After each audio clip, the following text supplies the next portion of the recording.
السلام علیکم ورحمۃ اللہ وبرکاتہ۔ الحمد للہ نحمدہ ونصلی ونسلم علی رسولہ الکریم، اما بعد فاعوذ باللہ من الشیطان الرجیم،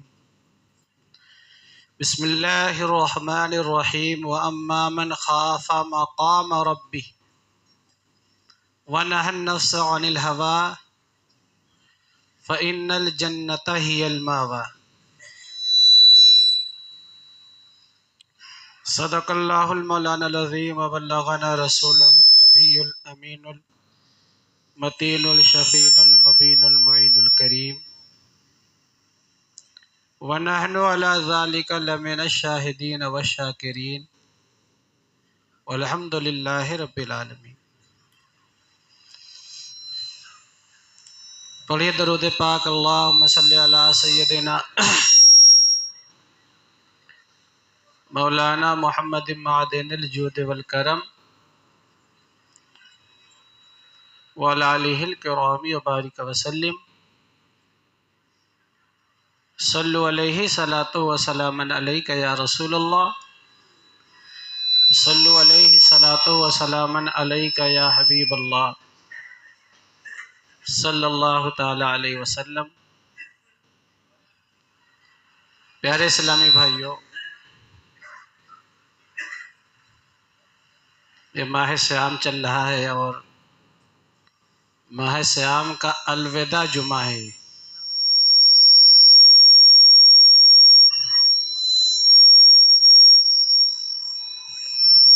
اور رمضان ہم سے جدا ہو رہا ہے، بہت ہی کم وقت باقی رہ گیا ہے، بہت ہی کم وقت باقی ہے، اور یہ بہت بڑا پیغام دے کر جا رہا ہے، بہت بڑا پیغام۔ رمضان جا رہا ہے، جاتے جاتے بہت بڑا پیغام دے کر یہ جا رہا ہے۔ ہم تو جا رہے ہیں، لیکن ہمارے جانے کے بعد تمہارا ایک بہت بڑا دشمن جسے شیطان کہتے ہیں وہ آنے والا ہے، اور الوداع میں تم کو نہیں کہہ رہا ہوں بلکہ تم مجھ کو الوداع کہہ رہے ہو۔ میں تو آئندہ سال پھر آ جاؤں گا، آئندہ سال میں پھر آؤں گا، لیکن تمہاری کوئی گارنٹی نہیں ہے، کوئی بھروسہ نہیں ہے تمہاری زندگی کا۔ میرا جو کام تھا میں نے اپنا کام کر دیا، میں نے اپنا سارا کام کر دیا، پریکٹس بہت اچھی کروا دی تم کو ہم نے۔ صبح اٹھنے کی پریکٹس، قرآن پاک کی تلاوت کی پریکٹس، حسن اخلاق، تقوی، طہارت کی پریکٹس کرا دیا ہم نے۔ اپنا کام میں کر کے جا رہا ہوں، اور آئندہ سال میں پھر آؤں گا، لیکن تمہاری زندگی کا کوئی بھروسہ نہیں ہے۔ مہمان ہم نہیں بلکہ تم ہو، اور اسی پریکٹس کو قائم رکھنا۔ اور تمہارا جو سب سے بڑا دشمن شیطان ہے وہ آنے والا ہے، وہ آزاد ہونے والا ہے۔ جب وہ آئے گا تو اپنی پوری طاقت لگا دے گا تم کو گناہ کی طرف لگانے کے لیے۔ محترم حضرات، جتنے لوگ یہاں بیٹھے ہوئے، آگے سے لے کر پیچھے تک، اوپر سے نیچے تک، دائیں سے لے کے بائیں تک، ہر انسان اپنے دل سے پوچھے، اپنے دل کا محاسبہ کرے۔ رسول اللہ ارشاد فرماتے ہیں، کہ سب سے بڑا مفتی تمہارا دل ہے. اپنے دل سے پوچھو، اپنے دل سے مشورہ کرو. جب تمہارا دل مطمئن ہے، سیٹسفائیڈ ہے تمہارا دل، تمہارا قلب، اور تمہارا دل اس بات کی گواہی دے کہ تم نے اچھا کام کیا، صحیح کام کیا، تو واقعی میں تم نے صحیح کام کیا. اگر تمہارا دل مطمئن نہ ہو، تمہارا دل گھبرائے اور کہے تم نے صحیح کام نہیں کیا، تو تم نے صحیح کام نہیں کیا. یعنی دل سے بڑا تمہارا جو دل ہے، جو تمہارا قلب سینے کے اندر دھڑک رہا ہے، اس دل سے بڑا کوئی مفتی نہیں ہے، تم کو کوئی فتویٰ نہیں دے سکتا. کیونکہ انسان اپنے بارے میں سب سے زیادہ جانتا ہے. جب دل تم کو اجازت دے، تمہارا دل کسی بات کی گواہی دے تم نے صحیح کیا، تو واقعی میں تم نے صحیح کام کیا. دل کہے تم نے صحیح کام نہیں کیا، تم نے صحیح کام نہیں کیا. تو میرے بھائی، ہم کو اور آپ کو یہ محاسبہ کرنا ہے، اپنے دل سے بات پوچھنا ہے کہ جس طرح ماہ صیام میں ہم اور آپ مسجدیں آباد کرتے رہے، قرآن کی تلاوت کرتے رہے، نمازوں کی پابندیاں کرتے رہے. یعنی عام دنوں میں تو 2 رکعت نماز پڑھنا بہت بھاری پڑ جاتا ہے، لیکن ماہ صیام کی اور رونقیں ہیں، وہ برکتیں ہیں، وہ فضیلتیں ہیں، وہ اللہ نے ہدایت عطا فرمائی. ایسا جذبہ، جنون ایک بندے خدا کے دل میں ظاہر ہوتا ہے کہ کئی رکعتیں نماز پڑھ جاتا ہے، اس کو احساس تک نہیں ہوتا. تو ہر آدمی اپنے دل سے محاسبہ کرے اور پوچھے کہ جس طرح ہم اور آپ ماہ صیام میں قرآن کی تلاوت کرتے رہے، اس ماہ صیام میں نمازوں کی پابندی کرتے رہے، جھوٹ سے بچتے رہے، بدنگاہیوں سے بچتے رہے، تمام حرام کام سے، آلود موسیقی، تمام چیزوں سے بچتے رہے، کیا اسی طرح ہم اور آپ ماہ صیام کے بعد بھی اسی عمل پہ جاری رہیں گے؟ جو عمل ہمارا چل رہا ہے، کیا یہی عمل رمضان کے بعد بھی قائم رہے گا؟ اپنے دل سے پوچھو. سب لوگ دل کا محاسبہ کرو. مطلب کہ جو عمل ماہ صیام میں ہے، کیا یہی عمل رمضان کے بعد رہے گا کہ نہیں رہے گا؟ اگر تمہارا دل اس بات کی گواہی دے کہ ہاں اس طرح نہیں رہے گا، اگر دل اس بات کی گواہی دے دے یہ عمل نہیں رہے گا، تو میرے بھائی، تو آپ نے کیا کیا؟ آپ نے صرف فارمیلٹی ادا کیا ہے.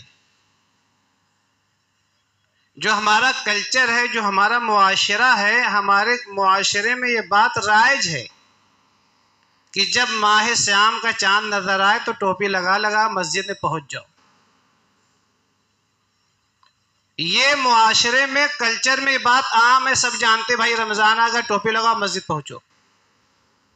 اگر ایسا ہم نہیں کریں گے تو لوگ ذلیل کریں گے، رسوا کریں گے، غیبت کریں گے، برائیاں کریں گے، ذلیل کریں گے، اپنی نظروں سے گرا دیں گے. کیونکہ ہم اور آپ کلچر کے حساب سے چل رہے ہیں. یہی کلچر ہے، یہی معاشرہ ہے. ہمارے معاشرے میں رائج ہے کہ ماہ صیام کا چاند آ جائے، نظر آ جائے، اس کی تصدیق ہو جائے تو ٹوپی لگاؤ، مسجد کے اندر پہنچ جاؤ. دل اس بات کی اجازت دے کہ اگر یہی عمل نہیں رہے گا، تب کی بات میں کر رہا ہوں. تو آپ نے کیا کیا؟ آپ نے صرف ماہ صیام گزارا ہے ذلت و رسوائی کی وجہ سے. لوگ کیا کہیں گے، اس وجہ سے آپ مسجد آئے ہوئے. خشیت ربانی کی وجہ سے نہیں، حب الہیہ کی وجہ سے نہیں. اگر حب الہیہ، خشیت ربانی، خوف خدا کی بنیاد پر، حب الہیہ کی بنیاد پر، اللہ کی معرفت کی بنیاد پر ہم اور آپ مسجد آتے تو ہمارا یہ طرز عمل تا دم حیات قائم رہتا. ہم نے صرف وقت گزارا ہے، کلچر کے حساب سے زندگی تبدیل کیا ہے، ہم نے اپنے معاشرے کے اعتبار سے خود کو ڈھالنے کی ہم نے کوشش کی ہے. حب الہیہ نہیں ہے، خشیت ربانی نہیں ہے، خوف خدا نہیں ہے، اللہ کا ڈر نہیں ہے. یہ ہم نے نہیں سمجھا کہ ماہ سیام کیا ہے، روزے کیا ہے، نفس کشی کیا ہے، تقوی طہارت کیا ہے، حسن اخلاق کیا ہے، اللہ محب الہی کیا ہے، معرفت الہی کیا ہے، خشیت ربانی کیا ہے. میرے بھائی یہی طرز عمل جو رمضان کے اندر ہے ساری زندگی ہونا چاہیے. اگر ساری زندگی اسی عمل پر ہم اور آپ زندگی گزار دیں گے تو ہم اور آپ کامیاب ہو جائیں گے. ماہ سیام یہ پیغام دے کے جا رہا ہے کہ میں جا رہا ہوں، تمہارا دشمن آنے والا ہے جو پوری کوشش کر کے تمہیں ان تمام نیک چیزوں سے، نیک کاموں سے، قرآن کی تلاوت سے، عبادت و ریاضت سے کوشش دور کرنے کی کوشش کرے گا اور اپنی ایمان کی حفاظت کرتے رہنا. دنیا میں کوئی ایسی چیز نہیں ہے یعنی ایمان سے زیادہ افضل، ایمان سے زیادہ قیمتی، ایمان سے زیادہ چیز اللہ رب العزت نے تخلیق نہیں فرمائی. کس طرح نماز کی پابندیاں بڑھ جاتی ہیں، قرآن پاک کی تلاوت بڑھ جاتی ہے، حقوق انسانیت ہمارے دل میں بیدار ہو جاتا ہے، خدمت خلق جو اللہ کی مخلوق ہے ان کی خدمت کا جذبہ کس طرح ہمارے دلوں میں بیدار ہو جاتا ہے. محترم اسلامی بھائیوں، ایک صحابی رسول ہے، دیکھیے کہ جو مسلمان کی ہمدردی، اس کی پریشانی دور کرنے کا کتنا بڑا انعام ہے. ایک صحابی ہیں حضرت سیدنا عبداللہ ابن عباس رضی اللہ تعالیٰ عنہ. سیدنا عبداللہ ابن عباس حضور علیہ السلام کے کزن بردر ہیں، آقا علیہ السلام کے چچیرے بھائی ہیں سیدنا عبداللہ ابن عباس رضی اللہ تعالیٰ عنہ. سیدنا عبداللہ ابن عباس مسجد نبوی شریف میں اعتکاف کے اندر بیٹھے ہوئے تھے. پیغمبر اعظم صلی اللہ علیہ وسلم کے مزار اقدس کے قدموں میں، حضور علیہ السلام کے قدموں میں سیدنا عبداللہ ابن عباس اجلال فرما ہیں، جلوہ فروز ہیں. کیا دیکھا انہوں؟ ایک شخص روتا ہوا مسجد نبوی کے اندر آ گیا. اس کے چہرے پہ بہت پریشانیاں تھی، کافی غمزدہ آدمی تھا. تو حضرت سیدنا عبداللہ ابن عباس رضی اللہ تعالیٰ عنہ اٹھ کر آئے، اس شخص کے پاس بیٹھ گئے اور کہنے لگے کہ یار تمہارے چہرے سے کافی دقتیں، کافی پریشانیاں محسوس ہو رہی ہیں، کافی پریشانیاں ظاہر ہو رہی ہیں، کافی مصیبتوں پریشانیوں میں تم لگ رہے ہو، اس کی کیا وجہ ہے؟ تو وہ شخص کہنے لگا کہ حضور علیہ السلام کی حرمت کی قسم، اللہ کے محبوب کی عزت کی قسم میں کھا کر کہتا ہوں کہ ایک شخص ہے جس سے میں نے قرضہ لے رکھا ہے اور میں اس کو دینے کی نیت رکھتا ہوں، لیکن میرے پاس اتنے روپے پیسے نہیں ہیں کہ میں اس کا قرضہ دے سکوں. تو حضرت سیدنا عبداللہ ابن عباس کہتے ہیں کہ اگر میں چل کے اس سے بات کروں، کیا میری چلنے کی بنیاد پر، میرے چلنے کی وجہ سے تمہاری مصیبتیں کم ہو سکتی ہیں؟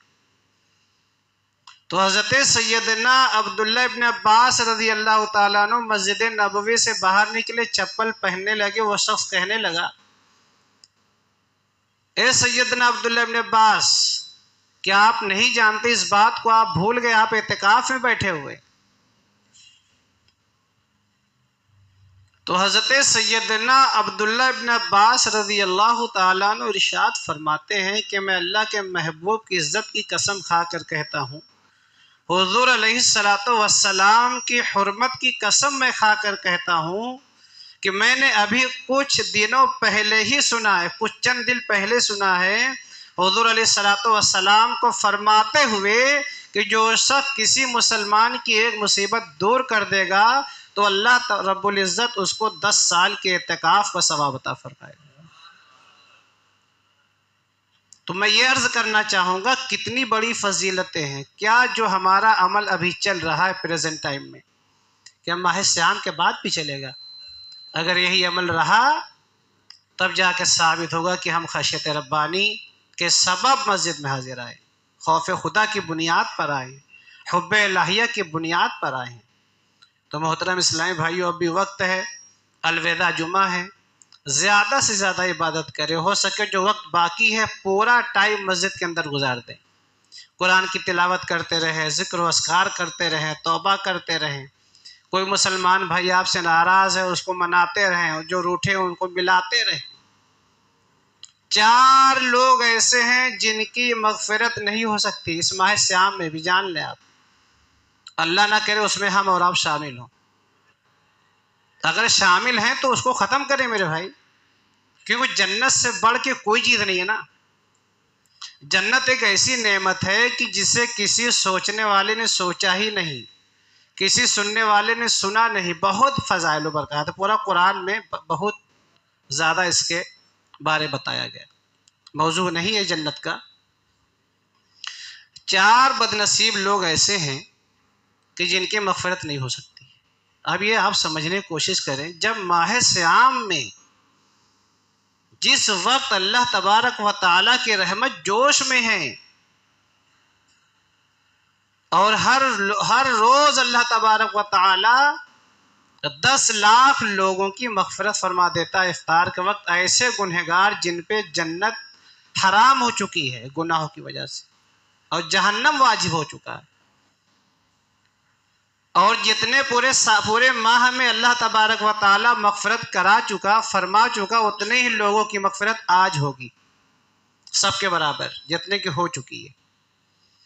اگر کسی بدنصیب کی مغفرت آج نہیں ہوئی، اس ماہ سیام میں نہیں ہوئی، تو آپ خود فیصلہ کریں اس کی مغفرت کیسے ہو پائے گی۔ اگر مغفرت نہیں ہو پا رہی ہے، جو کمیاں ہمارے اندر موجود ہیں اس کو دور کریں۔ اللہ کے رسول نے فرمایا 4 بدنصیب لوگ ایسے ہیں جن کی مغفرت نہیں ہو سکتی۔ ایک وہ آدمی جو والدین کا نافرمان ہے، جو ماں باپ کو ستاتا ہے۔ اگر ماں باپ ناراض ہیں تو مغفرت ہو ہی نہیں سکتی۔ یہ ہم نہیں کہتے، اللہ کے رسول صلی اللہ علیہ وسلم ارشاد فرماتے، ماں باپ کی رضا میں اللہ اس کے رسول کی رضا ہے، ماں باپ کی ناراضگی میں اللہ اس کے رسول کی ناراضگی ہے۔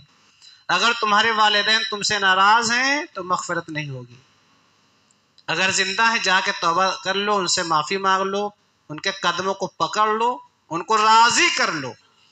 جب ان کو راضی کر لو گے تبھی اللہ اس کا رسول تم سے راضی ہو جائے گا۔ ایک بدنصیب آدمی وہ جو شراب پیتا ہے، شراب کا عادی ہے۔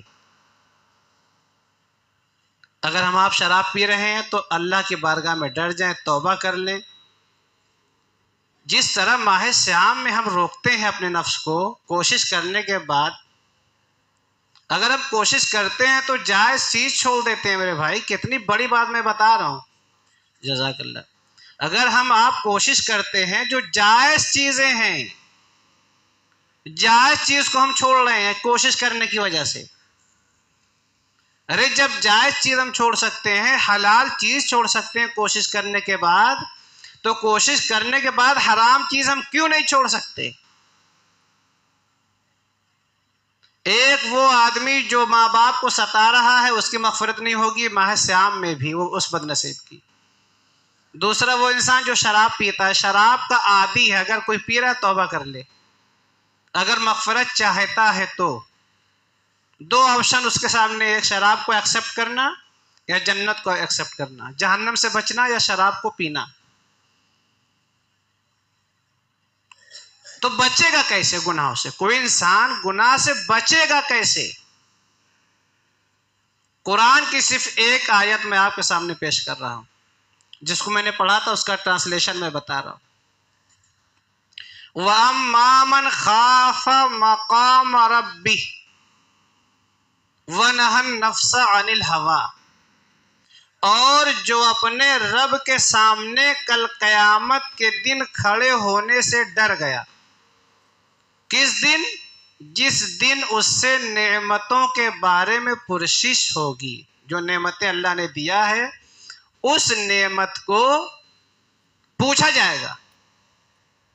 اور بندہ وَأَمَّا مَنْ خَافَ مَقَامَ، رب کے سامنے کھڑے ہونے سے ڈر گیا حساب و کتاب کے دن سے۔ تو یہ عقیدہ جتنا مضبوط ہوگا کہ مجھے اللہ کے سامنے کھڑا ہونا ہے قیامت کے دن، اتنے ہی گناہوں سے نفرت ہوتی جائے گی۔ دوسرا وہ انسان جو قطع رحمی کرتا ہے، یعنی رشتہ داروں سے رشتہ ختم کرتا ہے دنیا کی وجہ سے۔ اگر رشتہ دار ناراض ہیں تو ان سے معافی تلافی کر کے معاملہ ختم کریے۔ ایک وہ والدین کا نافرمان، دوسرا شراب پینے والا، تیسرا قطع رحمی کرنے والا، رشتہ داروں سے رشتہ توڑنے والا جو رشتہ ختم کرتا ہے، قرابت ختم کرتا ہے۔ جب قرابت اللہ تبارک و تعالی نے بنایا، رشتہ بنایا، تو رشتے نے، قرابت نے کہا یا اللہ مجھے کیوں بناتا، مجھے نہ بنا، لوگ مجھے توڑیں گے۔ تو اللہ نے فرمایا جو تجھ کو توڑے گا ہم اس کو توڑیں گے، اس سے آپ معاملہ ختم کر لیں۔ دوسرا یہ جو کسی مسلمان کا کینہ اپنے دل میں رکھتا ہے، نفرت رکھتا ہے، وہ دل کبھی جہنم سے آزاد نہیں ہو سکتا جس دل میں کسی بھائی کے لیے کینہ ہو۔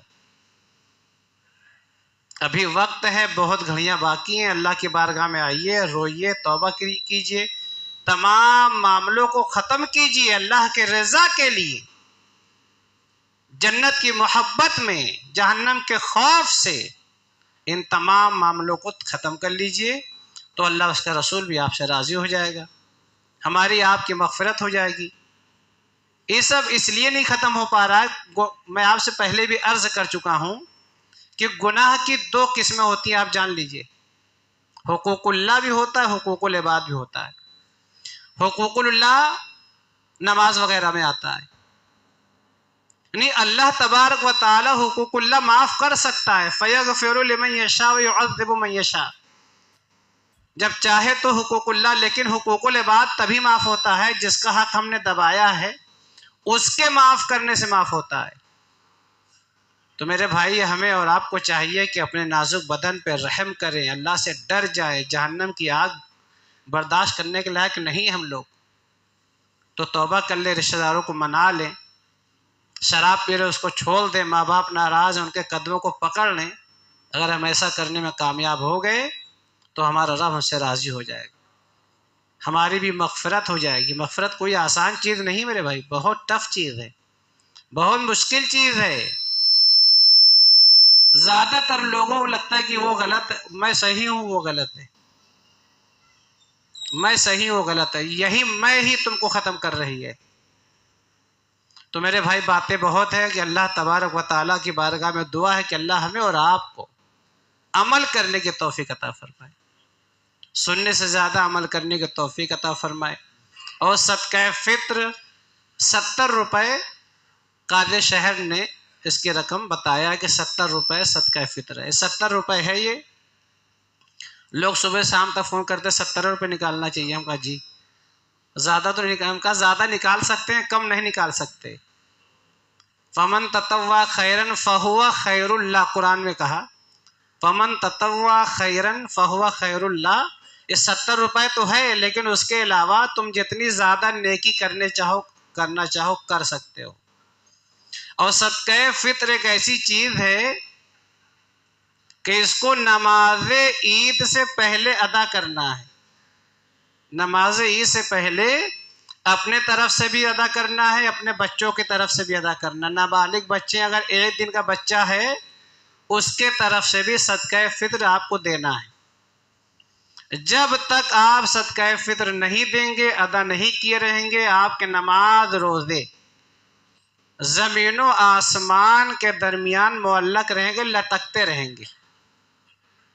اور حضرت سیدنا عمر بن حضرت عبداللہ ابن عمر رضی اللہ تعالیٰ عنہ، صحابی ابن صحابی عبداللہ ابن عمر رضی اللہ تعالیٰ عنہ کہتے ہیں کہ صدقہ فطر ادا کرنے سے 3 خوبیاں حاصل ہوتی ہیں۔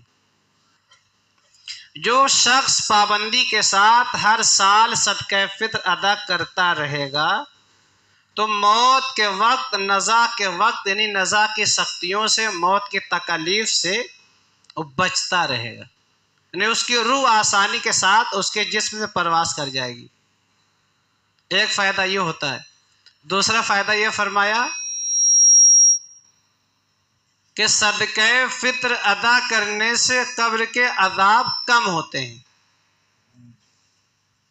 اور تیسرا فائدہ یہ کہ جو خرافات کرتے ہیں، غیبت کرتے ہیں، چغلی کرتے ہیں، بہتان لگاتے ہیں، دنیا بھر کے جو خرافات ہو جاتا ہے، نفس کی شرارت کی بنیاد پر روزہ رکھنے کے باوجود بھی مسجد سے نکلتے ہی غیبت شروع ہو جاتی ہے، تو جو فضول خرافات بول دیے ہیں ہم لوگ، تو اس کا کفارہ بھی ادا ہو جاتا ہے۔ تو لہٰذا کوشش یہ کریں کہ اس ماہ صیام میں اپنے زبان کو پاک رکھیں، تمام گناہوں سے بچتے رہیں، اور جو طرز عمل ہمارا چل رہا ہے اسی طرز عمل پر پوری زندگی گزارتے رہیں، تب جا کے ہم اور آپ کامیاب ہو سکتے ہیں۔ تو صدقہ فطر آپ حضرات ضرور ادا کریں۔ افضل یہ ہے کہ نماز عید سے پہلے ادا کر دیا جائے، اگر نماز عید سے پہلے ادا نہ کر پائیں تو نماز کے بعد ادا کر دیں۔ استغفر اللہ ربی من کل ذنب واتوب الیہ۔ طوفان نوح لانے سے کیا فائدہ، 2 ہی بوند کافی، اگر کچھ اثر کرے سنت پڑھیے۔